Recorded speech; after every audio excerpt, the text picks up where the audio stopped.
তো আজকে আমরা দেখবো অন্বেষাদের হাতে উইংস কি করে ম্যারিনেট করে। হ্যাঁ চলে কি গেল। যাচ্ছে এটা? ভিনিগার, প্রথমে কি দিয়েছো? লবণ, তারপরে দিচ্ছে ভিনিগার। আর দেখো আজকে কিন্তু পুরো তোমাদের রেসিপিটা দেখো, তাই না ভাই? একদম। কেমন ভাবে ম্যারিনেট করে আর কি। আর এটা কিন্তু পিস থাকবে 50 টাকা করে। Per piece 50। কত ধরনের পিস আছে? এটা কি যাচ্ছে?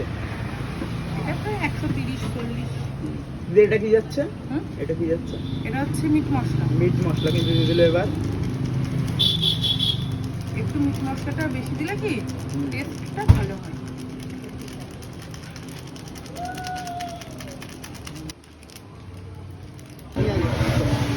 তো এবার কি যাবে এটা? লঙ্কার গুঁড়ো। লঙ্কার গুঁড়ো। সানরাইজ। সানরাইজের কিন্তু লঙ্কার গুঁড়ো। ব্র্যান্ডের জিনিসই ব্যবহার করা হচ্ছে। একদম। হ্যাঁ দেখো আমার মিট মশলা সানরাইজ, তারপর তোমার লঙ্কার গুঁড়ো হচ্ছে তোমার সানরাইজ, সবকিছু সবকিছু সানরাইজ। এবার কিন্তু পরিমাণ মতো দিয়ে দিলে লঙ্কার গুঁড়ো। এবারে চটকে মটকে মাখা হচ্ছে। দেখো সিঙ্গেল পিস ভেতরে কিন্তু মাখানো হচ্ছে একদম আলতো ছোঁয়া দিয়ে। তার মধ্যে ওই কালকে তোমার ওই এই দেখো পকোড়া ভাব দিকে একটু তেলে দিয়ে পরে জ্বলে যাচ্ছে। গ্লাভস নিতে পারো কিন্তু। হ্যাঁ এটা একদম বাস্তব, আমি ভেবেছি আস্তে আস্তে সবই আস্তে আস্তে সবই হবে। তারপর একটা তোমার শেপ কোট কিনবো, বাহ। ভালো লাগে বেশ।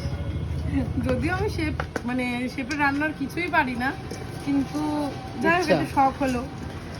এটা সব থেকে ভালো হয় যদি তোমার ম্যারিনেট করে রেখে যদি প্রায় আধ ঘন্টা 1 ঘন্টার মধ্যে ফ্রিজে রাখা হয় তাহলে সব থেকে বেস্ট হয়।